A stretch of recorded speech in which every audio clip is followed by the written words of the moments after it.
Mic का setting मत करो, पहले मैं माइक वाला ही था। डॉक्टर साहब ने जाते जाते कहा चल चल चल, बहुत लोग खुश हो गए। ये तो बताया नहीं जाना कहाँ है, चलना कहाँ है।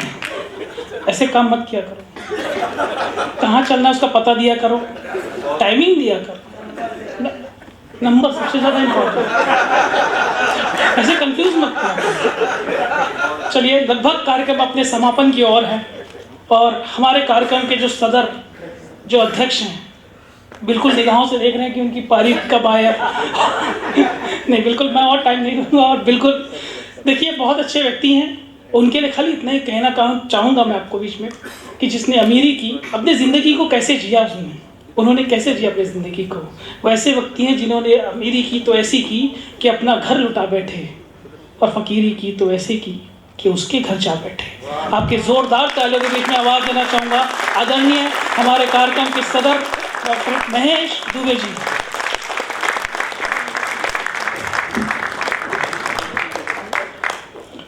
बच्चे खुचे लोगों को प्रणाम करता हूँ। एक तो पहले ही अध्यक्ष बना दिया, उनका भूमिका में बोल रहा है कि उसके घर जा बैठे। मतलब कहाँ मुझे भेजना चाहता है, मैं इसका इंटेंशन समझ रहा हूँ।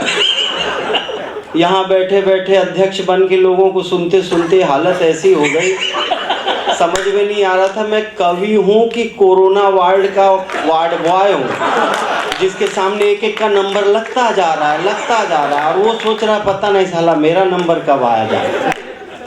लेकिन आप सब यहाँ पर अंतिम समय तक टिके हुए हैं, आप सभी के धैर्य और साहस को प्रणाम करता हूँ साहब। मैडम ने बड़ी कोशिश की, चल चल चल, पीछे के 3-4 लोगों को छोड़ के, और किसी ने इससे प्रेरणा नहीं ली।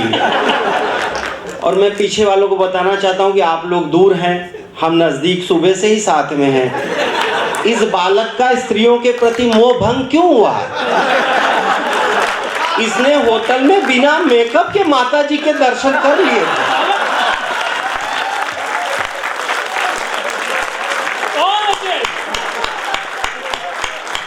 आप लोग भी ज्यादा उत्साहित नहीं होना, कभी जो बोलता है वो सब साहित्य ही होता है और सच ही होता है, ऐसी बात नहीं है। ऐसे टोटका देके ये तो फ्लाइट में बैठ के रफू चक्कर हो जाएंगे, फुर हो जाएंगे, आपकी जिंदगी बर्बाद हो जाएगी। रात भर इसी हाल के इर्द गिर्द अंधेरे में घूमते रहोगे, चल चल चल, कहाँ चले समझ नहीं आएगा। इसीलिए अपने जीवन को थोड़ा सा ऐसा रखो कि नीरछीर विवेक समझ सको। मैं तो बचपन से ही इस मिशन पे लग गया था, लोगों को खतरे से बचाता रहता हूँ। हाँ, मैंने एक गीत लिखा था साहब, इकरार तौबा तौबा, इनकार तौबा तौबा, रे आजकल की लड़कियों से प्यार तौबा तौबा। दिखने में खूबसूरत, असली नहीं ये मूरत, मेकअप चढ़ा हुआ है, धोने की है जरूरत। मेकअप हटा दो निकलेगी भंगार, तौबा तौबा, आजकल की लड़कियों से प्यार तौबा तौबा। Thank you. देखो ये सब भुक्तभोगी हैं, ये भी ब्यूटी पार्लर के चक्कर में आके शादी कर बैठे, बाद में इनकी समझ में हकीकत आई है। ऐसे भुक्तभोगी यहाँ पड़े रहते हैं साहब। आप लोग कोई टेंशन लेना नहीं, हम तो टेंशन देने वाले आदमी नहीं है। बहुत बढ़िया आप लोग सुन रहे हैं। अब मुझे पता है अभी तक कोई नहीं भागा, तो अब मुझे सुने बिना कोई नहीं भागेगा। और जो चले गए उनकी मजबूरी रही होगी, कोई बात नहीं। आप लोगों को मैं एक बात बताता हूँ, देखो आप सब गुजरात में रहते हो, अहमदाबाद में रहते हो, और जहाँ जहाँ गुजराती वसे ત્યાં ત્યાં सदाकाल गुजरात है। गुजरात की मिट्टी वो मिट्टी है जिसने मोहनदास करमचंद गांधी को पैदा किया है, सरदार वल्लभ भाई पटेल को पैदा किया है, और उसी मोदी जी को पैदा किया, नरेंद्र दामोदर दास मोदी को पैदा किया। साहब आप सब आनंद लेने वाले लोग हो। गुजराती आदमी अगर 500 रुपया खर्चा करता है तो 5000 वसूल करने की ताकत रखता है। मैंने सूरत से पहले कहा इतनी रात तक चलेगा प्रोग्राम, ये लोग रुकेंगे क्या? बोले ये लोग गुजराती हैं, 1-1 रुपया वसूल किए बिना अगर एक आदमी भी चला जाए तो मैं नाम बदल दूंगा। क्योंकि गुजरात जब नवरात्रि मनाता है तो सारी धरती को रंग बिरंगे कपड़ों से ढक देता है, और गुजरात जब संक्रांति मनाता है तो सारे आसमान को रंग बिरंगी पतंगों से ढक देता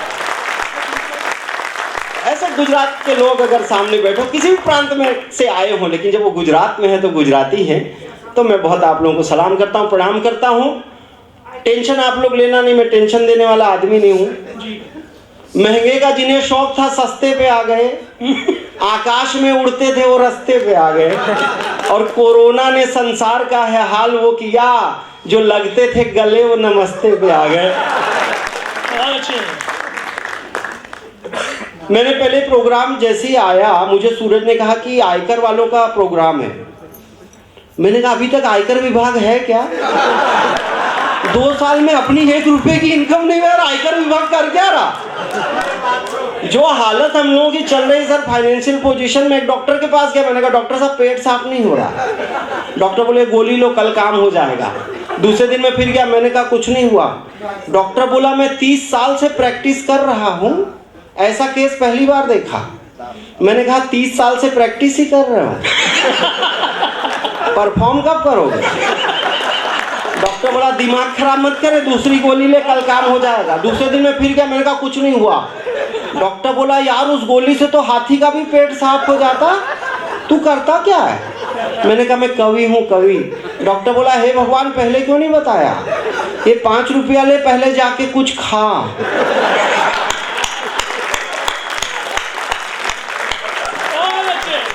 गोडाउन में स्टॉक है ही नहीं और क्लियरेंस सेल लगाने चला। ऐसी अवस्था में इनकम टैक्स वालों ने जीवन में इतना बड़ा काम किया हम कवियों के लिए। सारे कवियों की फाइनेंशियल पोजीशन बड़ी खराब, मेरी सबसे ज्यादा, क्योंकि बाकी सबके पास तो जैकेट और कोट भाड़े पर लेने का पैसा था, मुझे सिर्फ एक कुर्ते पे आना पड़ा है। लेकिन इस बात के लिए मैं बहुत धन्यवाद देता हूँ आप लोगों को, क्योंकि आप लोग बहुत माइंडेड लोग हो। देखो मैं तो मुंबई में रहता हूँ, मैं ट्रेन में आ रहा था, मेरे बगल में गुजराती भाई आके बैठ गए, सामने एक चाइनीज आके बैठा, चाइनीज पे के हाथ पे एक मच्छर बैठा, तो चाइनीज मच्छर मार के खा गया। तो गुजराती के हाथ पे मच्छर बैठा तो जिंदा ही पकड़ लिया, और चीनी से पूछा खरीदेगा?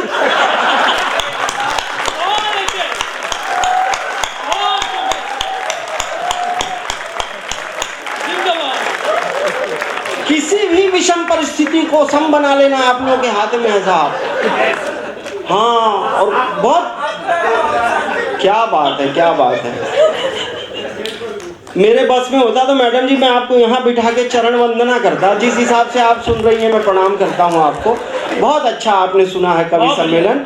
और देखो मैं तो 4 पंक्तियाँ मेरी सुनो आप जी। तालियां ही कवियों को अमरता प्रदान करें, और तालियां ही कवियों की जान मारती। तालियां बजाओ ऐसी तालियां की लगे माता शारदा की कर रहे आरती। कविगण कविता के रथ पे आरूढ़ सभी, और सभी श्रोतागण रथ के हैं सारथी। तालियों की गूंज से हिला दो ऐसा आसमान, वीणा लिए हाथ में प्रकट हो माँ भारती। आप लोगों की संख्या इस समय कम है ना, भाई ने बताया कि उतनी संख्या है। शुरू में ही गौरव शर्मा ने कहा कि आपकी संख्या उतनी है जितनी देश में ईमानदारी है। तो ईमानदारी अगर कम संख्या में भी हो तो उसकी आवाज इतनी जोरदार होनी चाहिए कि मुट्ठी भर ईमानदार तालियां बजाएं तो बाहर लाखों बेईमानों को पता चल जाए कि ईमानदारों ने तालियां। आनंद लेने आना चाहिए। टेंशन तो दुनिया में कहाँ नहीं है। टेंशन जहाँ ढूंढने जाऊँ वहीं। मैं एक दोस्त के घर पे गया, टेंशन में बैठा था। मैंने पूछा किस बात का टेंशन है? बोला एक दिन हर कोई मरेगा। मैंने कहा इसमें इतना टेंशन लेने की क्या जरूरत है? बोला जो सबसे लास्ट में मरेगा उसको लेके कौन जाएगा? फोकट का टेंशन तो आदमी कहीं से भी ले लेता। आजकल के जमाने में आदमी खाली जहर पीने से मरता है ऐसी बात नहीं, दूध पीने से भी मर जाता। मेरे चाचा जी मर गए, भैंस का ताजा दूध पी रहे थे, भैंस बैठ गई।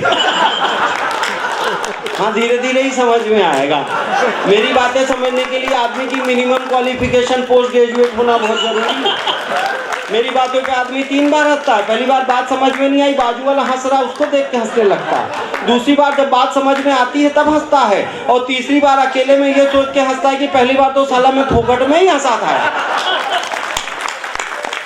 हंसी आए चाहे नहीं, हंसते रहिए, क्योंकि हंसने की कला ऊपर वाले ने सिर्फ इंसान को दी। लेकिन हंसने के लिए आदमी को अपना अहंकार छोड़ना पड़ता है। जब तक आपको ये याद रहता है आप किस पद पर बैठे हैं, आप हंस नहीं सकते। जब तक आपको ये याद रहता है आप कितने विद्वान हैं, आप हंस नहीं सकते। जब तक आपको ये याद रहता है आप कितने खूबसूरत हैं, आप हंस नहीं सकते। जब इंसान खुद को भूल जाता है तभी हंस पाता है, और जितनी देर हंस रहा होता है उतनी देर ऊपर वाले की पूजा कर रहा होता है। हंसने वाले और हंसाने वाले कभी स्वर्ग में नहीं जाते, वो जहां चले जाते हैं वो जगह स्वर्ग बन जाती है। समस्या के बारे में क्या सोचना, सकारात्मक दृष्टिकोण रखो। समस्याओं का तो आप कुछ कर ही नहीं सकते। एक आदमी ने हाथ पे टैटू बनवाया, जोर जोर से रो रहा था। मैंने कहा मालूम था दर्द होगा तो क्यों बनवाया? बोला दर्द की वजह से थोड़ी रो रहा हूँ, स्पेलिंग गलत हो गई। कैटरीना लिखवाने गया था, कुतरीना लिख दिया।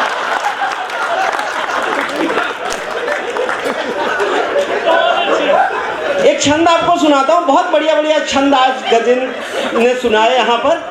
आप शब्दों का वैसे देखना मजा कैसे आता है। शब्दों, लॉकडाउन में क्या है, हम बाहर जाते थे तो पुलिस के डंडे भी पड़ते थे, तो उस पर एक छंद लिखा। मैं हर विषय की कविता में थोड़ा थोड़ा सब प्रसाद दूंगा, आप आनंद लो खाली। अंडा लेने जो गया था डंडा खा के लौट आया। अंडा लेने जो गया था डंडा खा के लौट आया, हाथ को झटक बोला अंडा जाए भाड़ में। इससे तो होता अच्छा पहन केवल कच्छा, धुनी ही रमाता जाके जंगल पहाड़ में। बीवी ने जुबान खोली बोली करो ना ठिठोली, जानती हूँ शक्ति कितनी तुम्हारे हाड़ में। यहाँ झंडा गाड़ आए करके जुगाड़, वहाँ पैंट गीली कर आते शेर की दहाड़ में। तो हाँ, खत्म हो गया।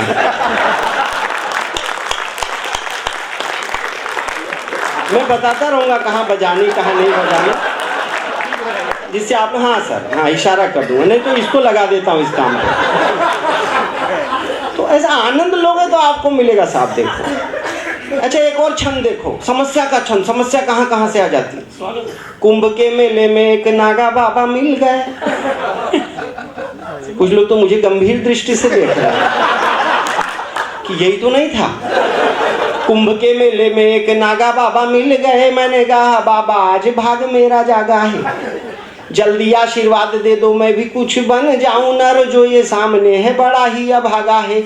बाबा बोले एक लात मुंह पे मारूंगा अभी। बाबा किसे बोल रहा, कौन यहाँ नागा है? मैं भी एक गृहस्थ हूँ जो नहाने गया था, पर एक चोर साला मेरे कपड़े में भागा।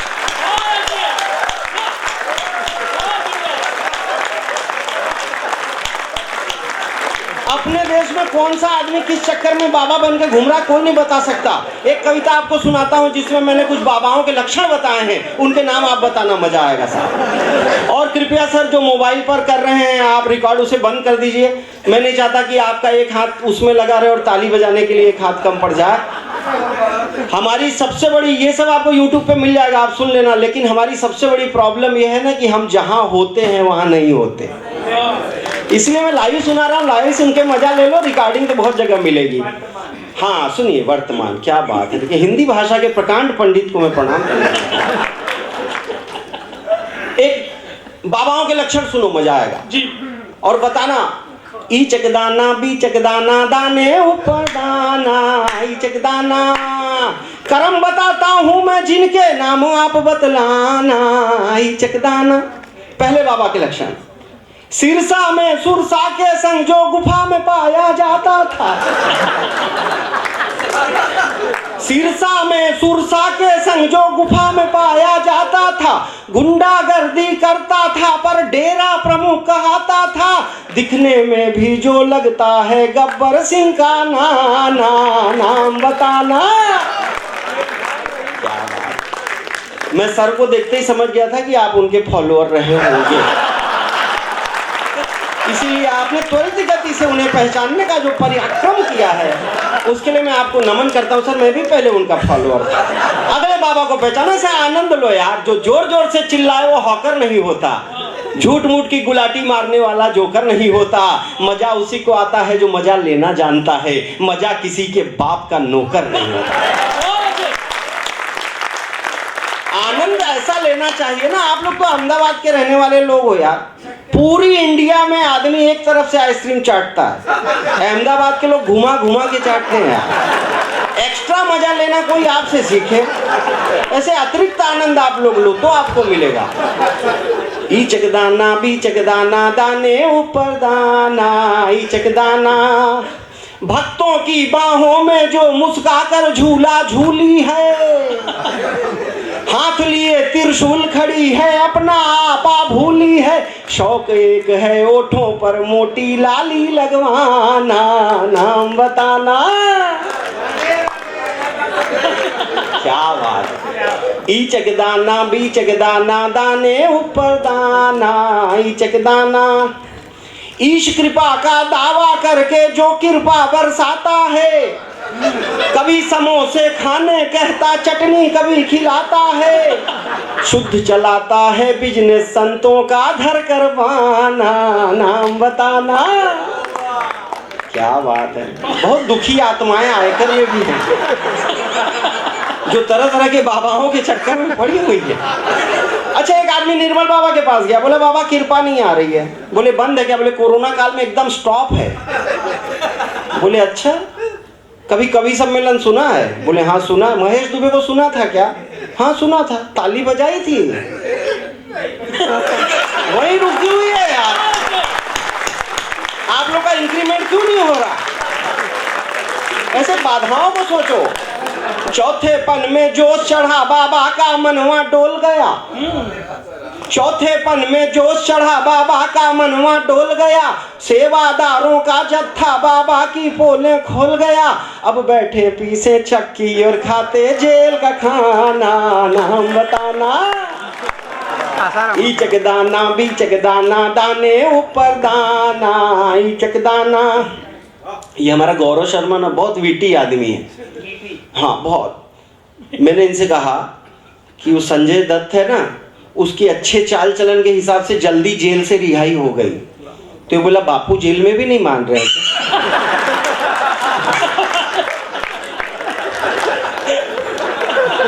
बहुत बड़ा व्यापारी है ये। आप अगले बाबा को सुनो। बहुत बड़ा व्यापारी है ये पर कहने को बाबा है, एक आंख कम खुलती है पर सबकी गर्दन दावा है। आजकल योगा का इतना क्रेज चला हुआ, मैं पहले मॉर्निंग वॉक करने जाता था, अभी बंद कर दिया। गार्डन में हर झाड़ी के पीछे से फूं फा फूं फा फूं, जिसको जहां देखो वहीं योग करता है यार। आप देखो कहीं भी कोई भी योग करता। अभी एक आदमी को पब्लिक ने पकड़ के मारा, अब तुम लुंगी पहन के फुटपाथ पे शीर्षासन करोगे।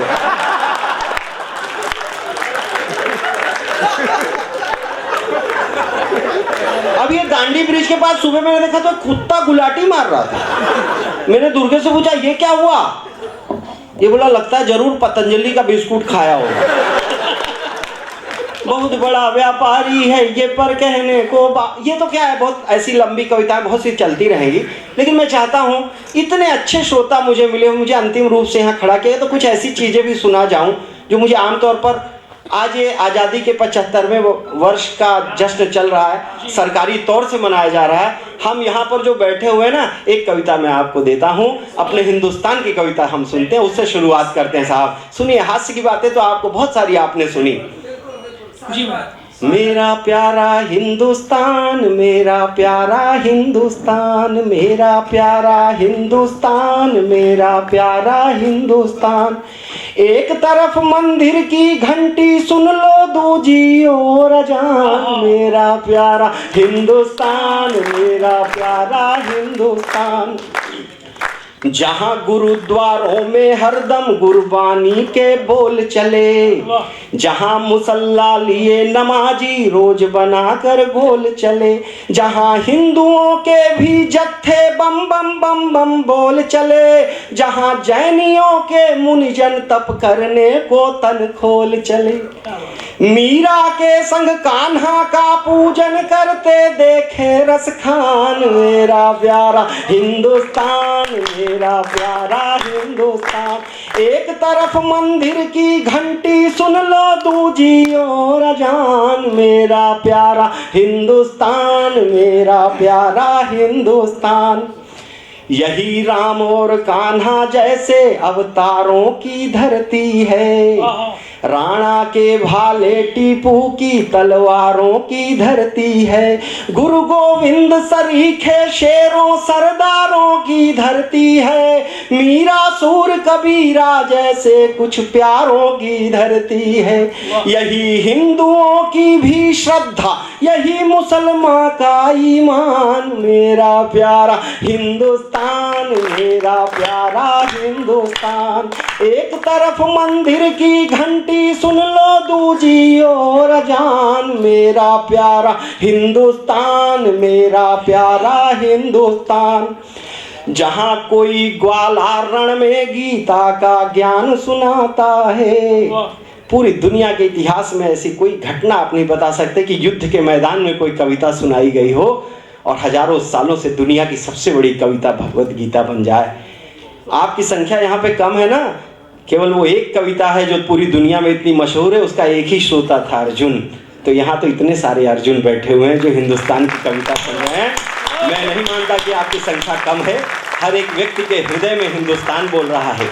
जहाँ कोई ग्वाला रण में गीता का ज्ञान सुनाता है। जहाँ पिता का वचन पालने राजा वन को जाता है। जहाँ सत्य के लिए कोई राजा भिक्षुक बन जाता है। हरिश्चंद्र सर्वस्व त्याग मरघट का डोम कहता है। जहाँ प्राण देती पद्मिनियाँ नहीं छोड़ती अपनी आँख। मेरा प्यारा हिंदुस्तान, मेरा प्यारा हिंदुस्तान। एक तरफ मंदिर की घंटी सुन लो, दूजी ओर अजान। में प्यारा हिंदुस्तान, मेरा प्यारा हिंदुस्तान। ऐसे गौरवशाली देश को चीनी आंख दिखाते हैं। सब कुछ हमारे देश में है। सारी दुनिया का सबसे युवा देश इस समय कोई है तो भारत है। सारी दुनिया इसीलिए हमारे पीछे पड़ी हुई है। उन्हें पता है कि जिस दिन ये युवा निकलेंगे ना, चाइना पूरी तरह बूढ़ा हो गया, एक बच्चे की नीति लगाकर वहाँ कोई नहीं बचा। जापान के पास सैनिक नहीं है। पूरी दुनिया थर थर काँप रही है हिंदुस्तान से। ऐसे फिर भी हम क्यों पछताते हैं, क्यों हम पीछे रह जाते हैं, ये मैं आपको बता रहा हूँ, सुनिए। ऐसे गौरवशाली देश को चीनी आंख दिखाते हैं। बंदूकें लेकर के पाकी सीमा में घुस आते हैं। हम में कुछ गद्दार छुपे हैं, वो ही हमें सताते हैं। चंद कमीनों की साजिश से 1.25 अरब डर जाते हैं। जिस दिन हम जागेंगे बिल में घुसेंगे चीन और पाकिस्तान। मेरा प्यारा हिंदुस्तान, मेरा प्यारा हिंदुस्तान।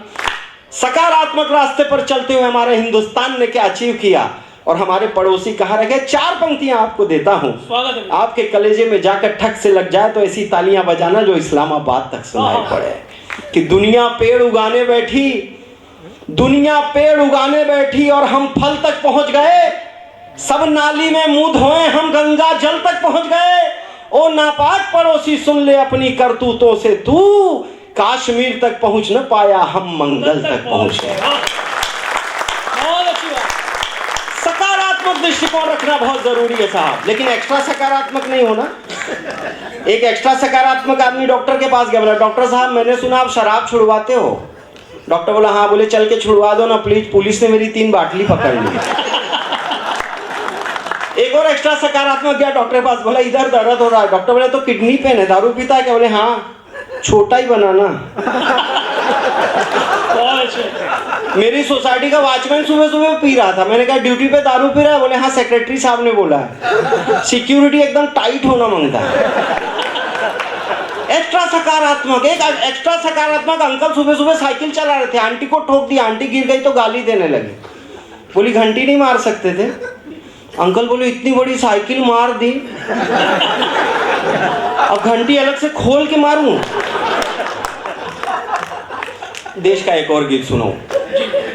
विश्व गुरु भारत की जय जय, धरती के दिन मान की जय। एक बार सब प्रेम से बोलो अपने हिंदुस्तान की जय। विश्व गुरु भारत की जय, जय धरती के दिन मान की जय। एक बार सब प्रेम से बोलो अपने हिंदुस्तान की जय। मस्जिद की भी जय जय बोलो गुरुद्वारे की। अग्यारी की भी जय बोलो, जय ईसा के प्यारे की। कोटि हृदय जो चाह रहे हैं उस मंदिर निर्माण की जय। एक बार सब प्रेम से बोलो अपने हिंदुस्तान की जय। गांधी की भी जय जय बोलो, जय पटेल के नाम की।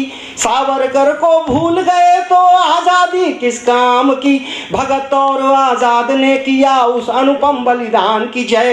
एक बार सब प्रेम से बोलो अपने हिंदुस्तान की जय। सीमाओं की जय जय बोलो, जय उनके रखवालों की। जिनकी छाती से टकरा कर नोकें टूटे भालों की। देश समूचा ऋणी रहेगा ऐसे वीर जवान की जय। एक बार सब प्रेम से बोलो अपने हिंदुस्तान की जय। झांसी वाली रानी की जय, जय उनके संघर्ष की। जिन्हें याद कर मन में लहरें उठती रहती हर्ष की। शेर शिवाजी के कौशल की, राणा के अभिमान की जय। एक बार सब प्रेम से बोलो अपने हिंदुस्तान की जय। महावीर की जय जय बोलो, जय हो बुद्ध महान की। नानक की भी जय जय बोलो, जय मीरा की तान की। सूर कबीरा तुलसी की जय, दादू और रसखान की जय। एक बार सब प्रेम से बोलो अपने हिंदुस्तान की जय। उद्योगों की जय जय बोलो, जय गेहूं के दाने की। जिनके बिना कल्पना ना कर सकते भोजन पाने की। खून पसीना बहा रहा जो उस मजदूर किसान की जय। एक बार सब प्रेम से बोलो अपने हिंदुस्तान की जय। संविधान की जय जय बोलो, जय उसके निर्माता की। लेकिन दुख में सिसक रही जो, जय उस भारत माता की। माता के दुख दूर करे उस वंदे मातरम गान की जय। एक बार सब प्रेम से बोलो अपने हिंदुस्तान की जय। देखो मुझे बहुत धन्यवाद, जो 3-4 लोग ताली बजा रहे हैं, जी चाहता उतर के इनके पैर छू लूं यार। ये बाकी सबको समझा रहे हैं कि कवियों को कैसे सुनना चाहिए। मैं सभी रसों की कविता आपको सुना रहा हूँ। श्रीवास्तव जी शुरू में संचालन कर रहे थे, उन्होंने 9 रस बताए थे। बहुत सारे रस मैंने स्पर्श किए, एक और रस स्पर्श करता हूँ। क्योंकि मेरी कविता है साहब, मैं कलम हूँ लेखनी हूँ, भेद मन के खोलती हूँ। पहुँच जाती हूँ हृदय तक जब हृदय से बोलती। संत कवियों की धरोहर कृष्ण की गीता बनी। वाल्मीकि के करों में राम की सीता बनी। मुझे कभी सोने कभी चांदी में मढ़ा गया। मेरा लिखा महलों से लेकर झोपड़ियों तक पढ़ा गया। मैं गान हुई, कभी प्रेमिका के वियोग की तान हुई। कभी माँ की दुआ बहन का प्यार हुई, तो कभी जनता को जगाने का हथियार हुई। फूलों सी कोमल हूँ, चंपा की डाली हूँ, नवब्याही दुल्हन सी प्यारी मतवाली हूँ। लेकिन जब वक्त पड़े लड़ने को आतुर में माँ दुर्गा काली हूँ। चैन हो अमन हो तो प्रेम गीत गाती हूँ। लोरी की थपकी दे सबको सुलाती हूँ। लेकिन जब जंग छिड़े आंखों में तेल डाल, सीमा पर सैनिक को मैं ही जगती।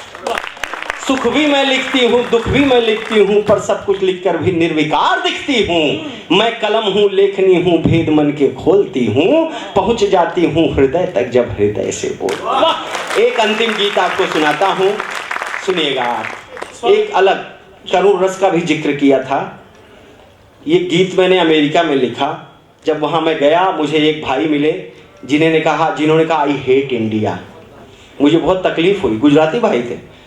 उन्होंने कहा आई हेट इंडिया। मैंने कहा वहाँ के लोग कितना प्रेम करते हैं, आप लोग भी जाते होंगे, जानते होंगे भारत को कितना मिस करते हैं। उन्होंने ऐसा कहा तो मुझे बहुत आश्चर्य हुआ। हम दोपहर को खाना खा रहे थे होटल में, मैंने खाना छोड़ दिया।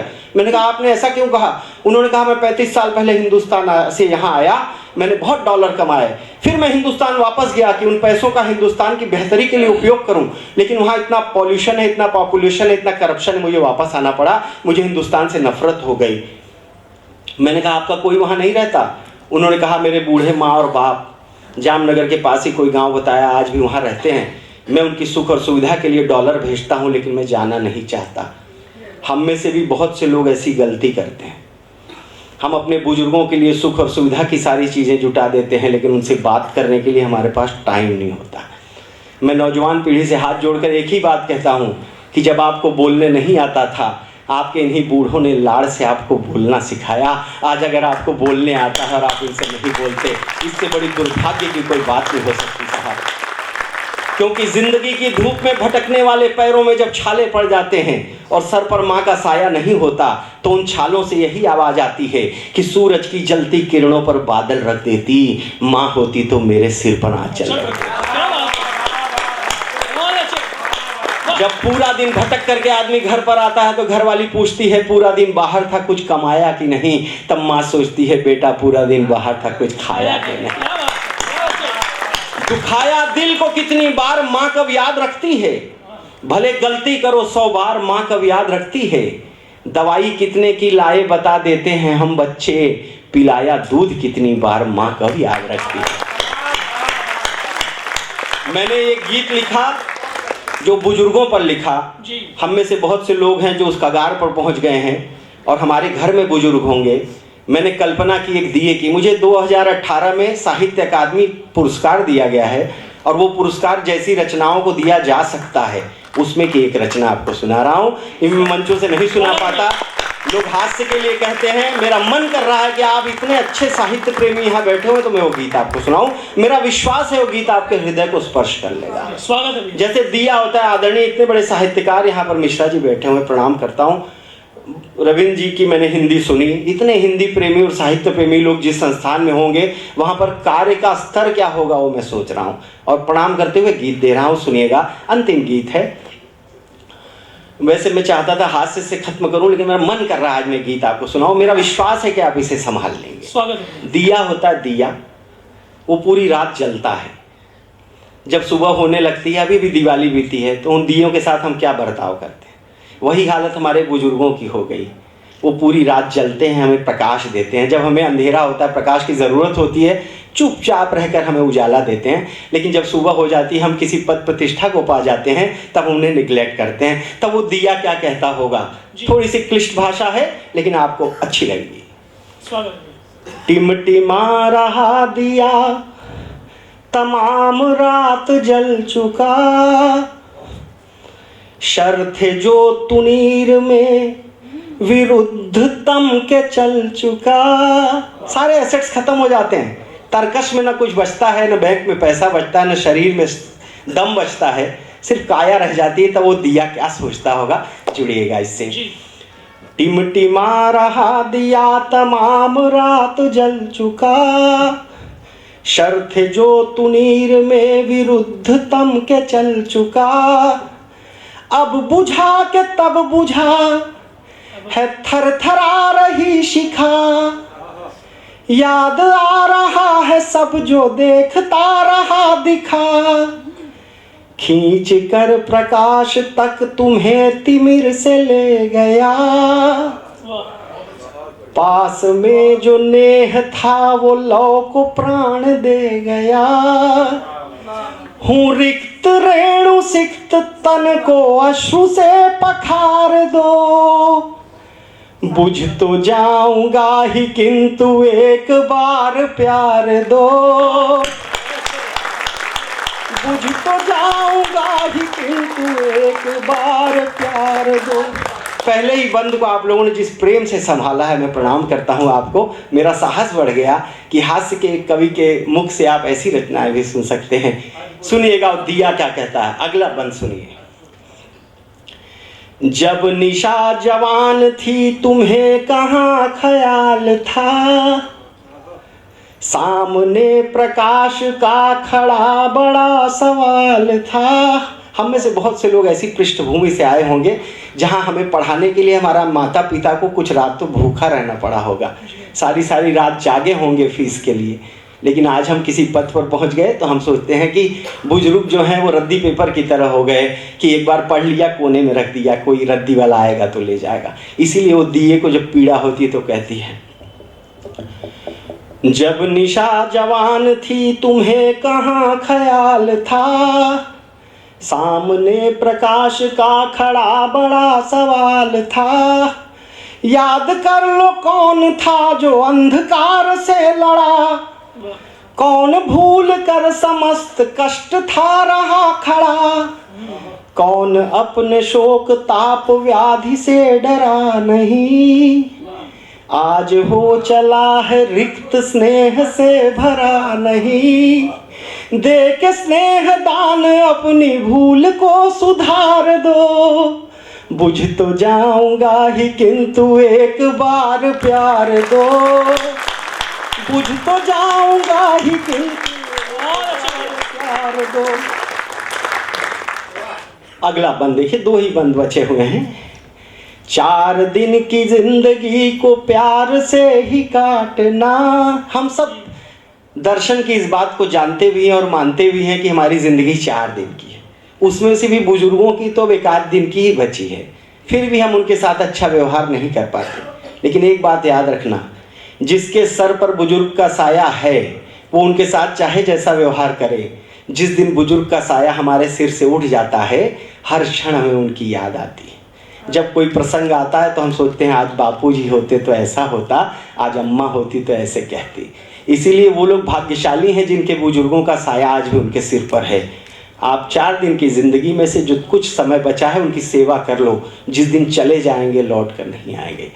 4 दिन की जिंदगी को प्यार से ही काटना। दे सको तो फूल दो, भला क्या शूल बांटना। जो चले गए हैं उनकी याद बस बची रही है। हुआ वही जो क्रूर काल की रची रही। अनुभवों की बात है सुनो है खाली मुट्ठियाँ। शेष है कपाट में कुछ एक जीर्ण चिट्ठियाँ। हो सके तो उनकी लिखावट जरा संवार दो। बुझ तो जाऊंगा ही किंतु एक बार प्यार दो। बुझ तो जाऊंगा ही किंतु एक। और आखिरी बंद दे रहा हूं आपको। हम अपने बुजुर्गों के साथ चाहे जो व्यवहार करें, वो हृदय से हमारा कल्याण चाहते हैं। मैं जानता हूं बहुत लोगों के घर में ऐसे बुजुर्ग होंगे जो बहुत इरिटेटिंग होंगे, बहुत परेशानी उठानी पड़ती होगी, लेकिन आप उनके भावों को पढ़ेंगे तो आपके कल्याण के सिवा उनके मन में कोई भाव नहीं होता। इसीलिए कहता है दिया अंतिम पंक्ति में, देह है अशक्त मन में भावना का ज्वार है। हर दिशा से शोक का प्रहार ही प्रहार है। तन का पोर पोर क्लांत और जीर्ण शीर्ण है। व्यंग्य बाण से हृदय भी हो रहा विदीर्ण है। फिर भी कामना यही लगे न तुमको ठेस भी। काम आ सकूं तो ले लो देह का अवशेष भी। सिर्फ हाथ थाम कर ये जिंदगी उबार दो। बुझ तो जाऊंगा ही किंतु एक बार प्यार दो। बुझ तो जाऊंगा ही किंतु एक बार प्यार दो। बहुत प्रणाम करता हूँ कि मेरी इस अंतिम रचना को आपने इतना प्रेम दिया। इसके पहले मैंने हास्य की बहुत सी बातें कही, अंतिम 4 पंक्तियाँ देकर जाता हूँ कि गलत फहमियों को दिल से जरा साफ कर देना। मुजरिम तो नहीं हूँ मेरा इंसाफ कर देना। ये हमारे देश की सबसे बड़ी प्रॉब्लम क्या है पता है? हम अपने बच्चों को अपने संस्कार नहीं सिखा पाते। ये प्रियांशु को मैं बहुत बधाई देता हूं कि इन्होंने अपने गीतों और मुक्तकों के माध्यम से, राधा कृष्ण के प्रेम के माध्यम से, गोकुल और मथुरा की बातों के माध्यम से आपके भीतर वो चीजें डालने की कोशिश की। एक 3 पंक्ति याद आ गई, आपको सुना देता हूं। टेलीविजन के पर्दे पर सोनाक्षी सिन्हा आई तो उसको राम के बारे में एक सवाल पूछा तो पता नहीं था साहब। मैंने एक छंद लिखा, वो सुनाता हूँ, उसके बाद जाता हूँ। राम जी की महिमा से धरती आकाश चले, अभिनेत्री जाने नहीं उसकी खता नहीं। बेचारी ने ABCD का ही सदा रट्टा मारा, राम जी का नाम कभी स्वप्न में रटा नहीं। सलमान फलमान सदा आस पास रहे, संस्कार देने वाला देह से सटा नहीं। और राम जी का नाम लेके बाप पद पाता रहा, बिटिया को राम जी के नाम का पता। गलत फहमियों को दिल से जरा साफ कर देना। मुजरिम तो नहीं हूँ मेरा इंसाफ कर देना। जो कुछ भी कहा मैंने वो सिर्फ हंसाने को, कुछ दिल को लगा हो तो मुझे माफ कर देना साहब। Thank you so much.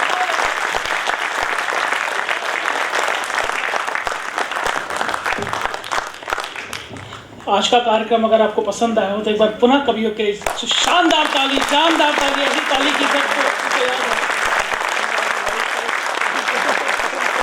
आज से विदाई लेते हुए सिर्फ इतना कहना चाहूँगा कि सितारों को आंखों में महफूज रख लो, काफी दिन तक रात ही रात होगी।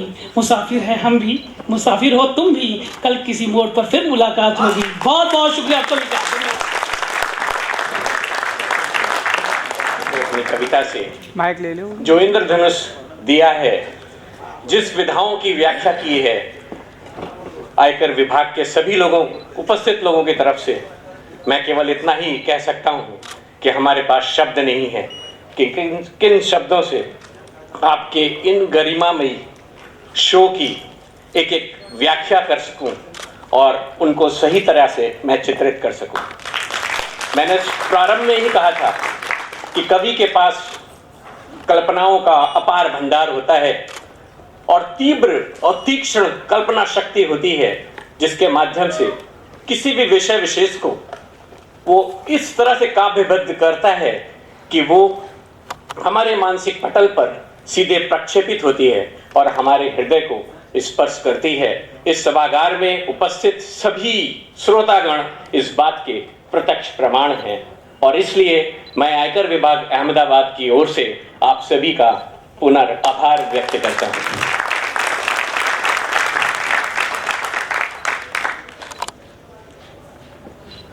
कार्यक्रम अब समापन की ओर है और इसलिए मैं निवेदन करता हूं principal CCIT Gujarat Ahmedabad Shri Ravindra Kumar sir से कि वे मंच पर आएं और सभी कवियों को उनके विशिष्ट काव्य की सरिता बहाने के लिए स्मृति चिन्ह भेंट करें और उन्हें सम्मानित करें।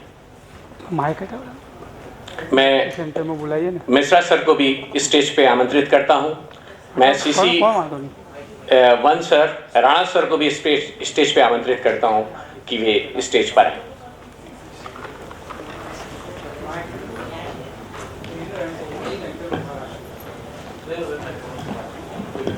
सर्वप्रथम मैं आदरणीय श्री महेश दुबे जी को मंच पे आमंत्रित करती हूँ। जोरदार ताली उनके लिए।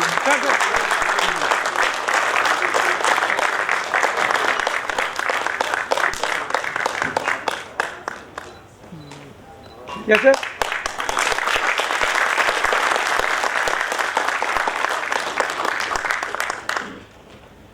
अब मैं श्री गौरव शर्मा जी को आमंत्रित करता हूं कि वे आए श्री रविंद्र कुमार सर के द्वारा स्मृति चिन्ह प्राप्त करें।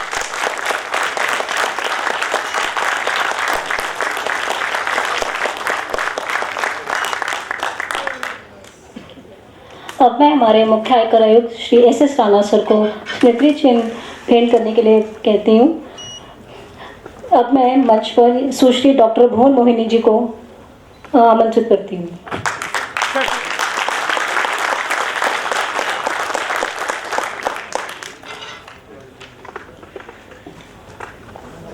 मैं श्री गजेंद्र प्रियांशु जी को, जिन्होंने वास्तव में एक अनुपम छटा बिखेरी है, उनको आमंत्रित करता हूँ।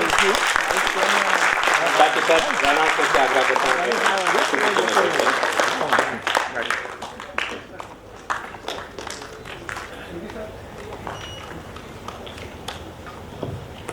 अब मैं हमारे प्रधान आयकर आयुक्त श्री अनिल कुमार मिश्रा से निवेदन करती हूँ कि वे स्मृति चिन्ह प्रदान करें। अब मैं श्री योगेंद्र मिश्रा जी को आमंत्रित करती हूँ।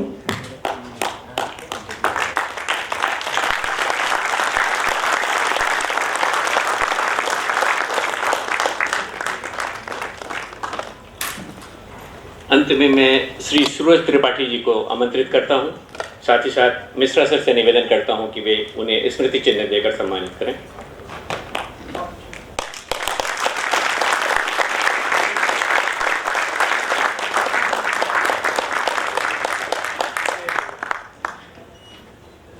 चूंकि ये आज़ादी का अमृत महोत्सव है और ऐसे में हमारा जो 75वां ये वर्ष चल रहा है, तो एकाएक एक अंतरात्मा में एक विचार आता है कि क्यों ना हम एक राष्ट्रीय गीत हमारे सभी सम्मानीय अतिथियों के साथ यहाँ पर संपादित करें और उसके बाद धन्यवाद ज्ञापन के साथ इस कार्यक्रम का समापन करेंगे। सर प्लीज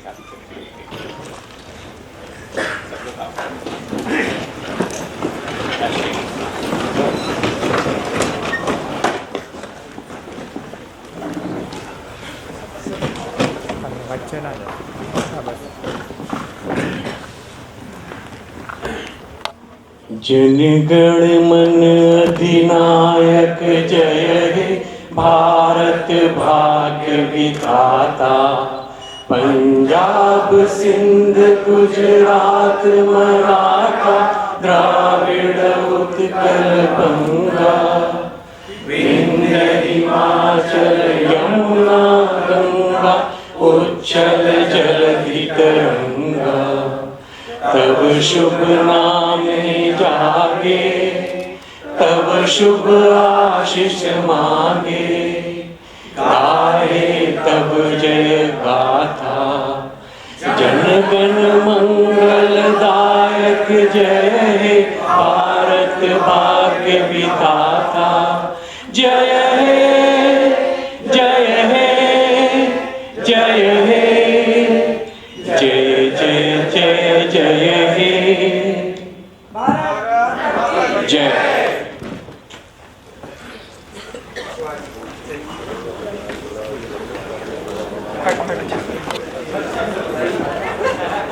एक सेकंड इंटरव्यू कहीं पहुंच जाए लांबी बात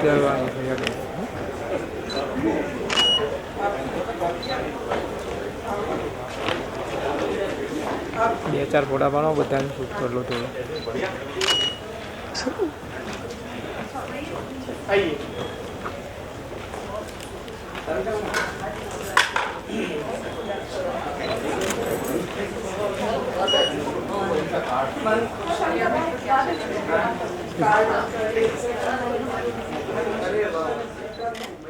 નથી કેવું